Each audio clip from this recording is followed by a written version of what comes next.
नमस्कार. आज 28 ऑक्टोबर जागतिक रॅबीज दिवस.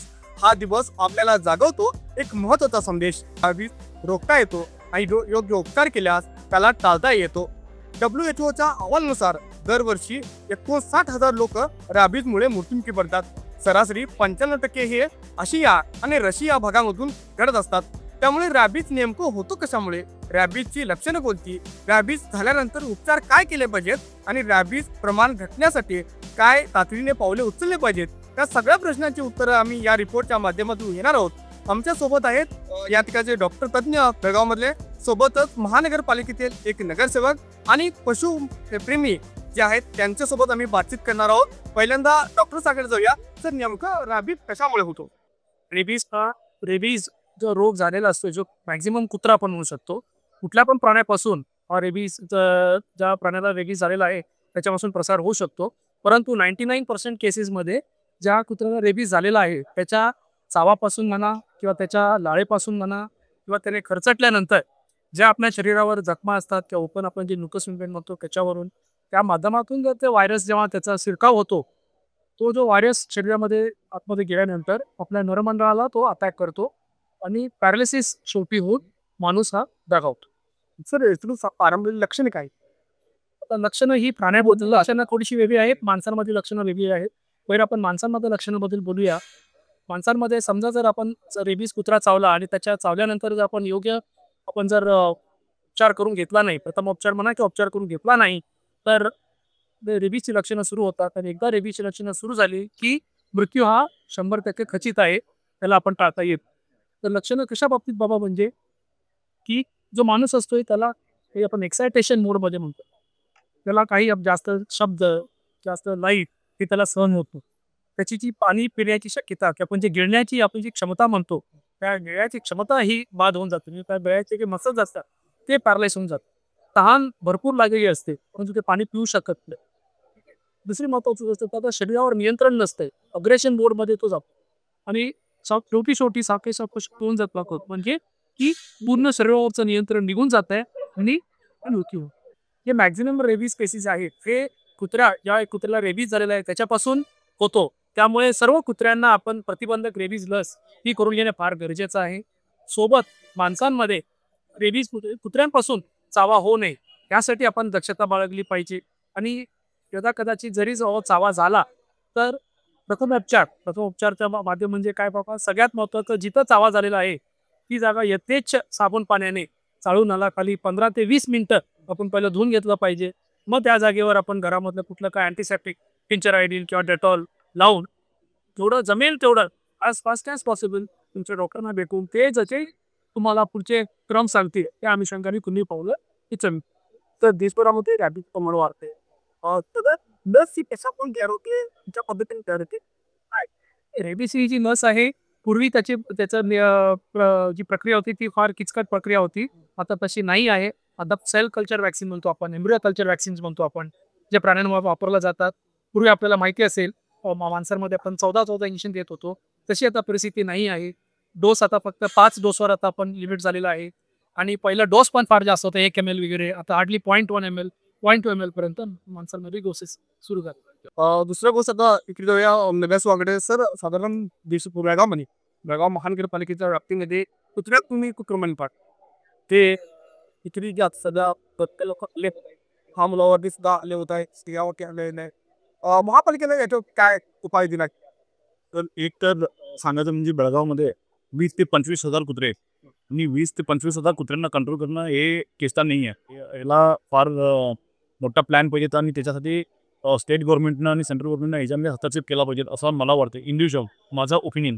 का म्हणजे 25,000 कुत्र्यांना मी ताबडतोब त्यांना बर्थ कंट्रोल करू शकत नाही. त्यांचा जे संख्या वाढत चाललेली आहे ते थांबू शकत नाही. का म्हणजे आमचे जे महानगरपालिकेचे जे सिब्बंदी असतात, जेव्हा कुत्र्यांना पकडायला जातात तेव्हा त्या एरियातले सगळे कुत्रे पळून जातात. कुठला एक कुत्रा हे तिकडे त्यांच्या हातात सापडत नाही. मग ज्यांचं जे संख्या नियंत्रण करणं हे फार कठीण होत चाललेले आहे. आणि 25,000 कुत्र्यांना जाऊन म्हणजे दिवसाला तुम्ही 10 कुत्र्यांना तुम्ही हे केलं तर म्हणजे त्यांचं बर्थ कंट्रोल केला, त्यांचं ऑपरेशन केला तर महिन्याला 300, वर्षाला 3,500 असं तुम्ही बघितला तर कुठेतरी 25,000 कुत्र्यांना तुम्ही पूर्ण जर नसबंदी करण्यापर्यंत कुठेतरी आणि त्यांची संख्या 1 लाख पर्यंत पोहोचेल. अशी परिस्थिती आहे. जे हे कुत्र्यांची संख्या आहे तिला मारायला ते लोकही कारणीभूत आहे. काम जे डे टू डे कचरा कलेक्शनची जी गाडी येतात त्या गाड्यामध्ये कचरा न देता हे काय करतात, कुठेतरी कचरा कुंडीमध्ये नाही तर कुत्रा आपणच एरिया ठरवून तिथे जाऊन सगळे कचरा टाकतात. कचरा टाकल्यामुळे किंवा काय होते की ते कुत्र्याची सगळी किती वावरून तिची संख्या वाढत सगळ्या संख्या वाढत जाते. हे वाढल्यामुळे काय होते तिकडे कधी कधी पुढे हॉटेलवाले पण तिथे येऊन जे रॉ मीट असते, मटन असते, चिकन असते हे सगळं आणून टाकल्यामुळे ते कुत्रे अग्रेसिव्ह होतात. अग्रेसिव्ह झाल्यानंतर ते कुत्र्यांना कदाचित त्यांना जेवण नाही मिळालं तर ते कुत्रे काय करतात, चावायला चालू करतात.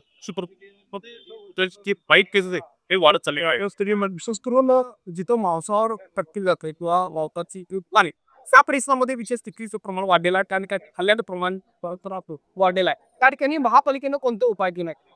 सर मी ते सांगत होतो तुम्हाला, भरपूर जण स्वतः एक प्राणीचे एक प्रेमी असल्याचं सांगून त्याचे जे चिकनचे दुकान असू दे, मटनचे दुकान असू दे, त्यांचे जे वेस्टेज जे उरलेले असते ते वेस्टेज आणून कुठेतरी त्या कुत्र्यांना आम्ही जेवण घालणार आहे असं आणून कुठेतरी ठेवतात. ते रॉ मीट घातल्यामुळे त्याच्यामध्ये बॅक्टेरिया असतात, व्हायरसेस असतात. ते सगळं खाल्ल्यानंतर ते त्या कुत्र्यांना कदाचित रोग होऊ शकते, रेबीज होऊ शकते. असं सगळे परिस्थिती असताना ते लोकांना तुम्ही थांबवलं गेला तर ते लोक आमच्यावरती म्हणजे महानगरपालिकेच्या सिब्बंदीवरतीच आणि अधिकाऱ्यांवरती त्यांनी दादागिरी करतात की नाही आम्ही कुत्र्यांना घालणार, तुम्ही काय करणार करा जावा. अशी परिस्थिती आहे. आणि त्यांना ऍक्च्युली त्यांनी समजून घ्यायला पाहिजे. जर का त्यांना घालायचं असेल तर त्यांनी ते जे मटन आणतात, चिकन आणतात, जे वेस्टेजेस आणतात त्यांना चांगल्या पद्धतीनं त्यांनी धुवून त्याला स्वच्छ करून त्याला बॉईल करून त्यांनी घालू देत. त्याच्यामध्ये काही पण नाही आहे. पण त्यांनी रॉ मीट घातल्यामुळे त्याच्यामध्ये व्हायरसेस, बॅक्टेरिया आणि कुजलेला हे सगळं घातल्यामुळे हे कुत्रे असतात अग्रेसिव्ह होतात. तसंच बेळगावमध्ये कमीत कमी 10 जण आहेत त्यांची आमच्याकडे कंप्लेंट आलेली आहे. सार्वजनिकच त्याच्याबद्दल कंप्लेंट दिली आहे. त्याचे व्हिडिओ फोटो वगैरे काढून आमच्याकडे दिलेले आहे. त्यांनी काय करतात ते कुठेतरी आणून ते म्हणजे चिकन वेस्टेज वगैरे टाकत असतात. ते टाकण्याऐवजी त्यांनी जाऊन एक प्लॅस्टिकमध्ये किलो बोलतात आणून त्यांनी टाकतात. त्या ठिकाणी 100 किलो जमतात आणि थोडे एक दोघं तिघं बायका आहेत त्या मग ना थोडे ते फिसेस आणून ते बेळगाव भर त्यांनी ते वॉकिंग करत करत ते कुठली जो चिकन मटन ते घालतात. याच्यामुळेही आखली प्रकरण वाढत चाललेले आहे. महानगरपालिकेचं मग आता नसबंदीत सुद्धा मधून खराब झालेला होता. महानगरपालिका त्याला बनलं होतं. आणि विषय महत्वाचा विषय आता की सुप्रीम कोर्टाने याच्यावरती काही जजमेंट केलेलं होतं की कुत्र्यांना प्रमाण घेतल्यासाठी नसबंदीचा असतो पर्याय या ठिकाणी सुप्रीम कोर्टाने बोला होता. या संदर्भात महानगरपालिकेनं कोणती पावलं? सर आमचं एक एबीसी सेंटर होतं, animal birth control centre already आमच्या याच्यामध्ये श्रीनगरमध्ये ते कार्यरत आहे.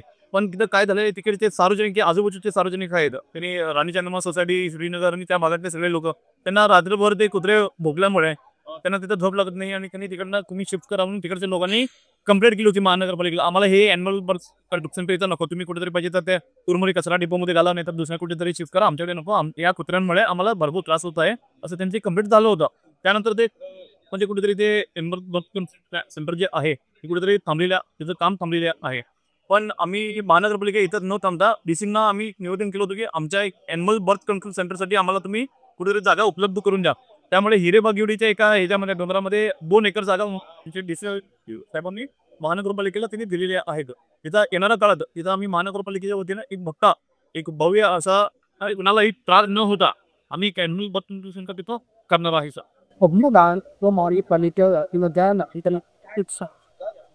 सर मी एकच विनंती करतो, एक तर तुम्ही ते कुत्र्यांना तुम्ही खाऊ घालता तर ते एक चांगला कुकड म्हणजे त्यांनी बॉईल करून घालू दे, ज्याच्यामुळे ते कुत्र्यामध्ये ते दर्द येते, ते अग्रेसिव्ह कमी होते. त्यासोबत जे रॉ मीट वगैरे जातात ते घालू नका. आणि कचरा कुंडीमध्ये तुम्ही महानगरपालिकेची गाडी येतात, लोक येतात, त्याच्यावर तुम्ही तक्रार द्या.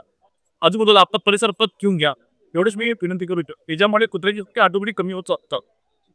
आमच्यासोबत आहेत सामाजिक कार्यकर्ते या ठिकाणी.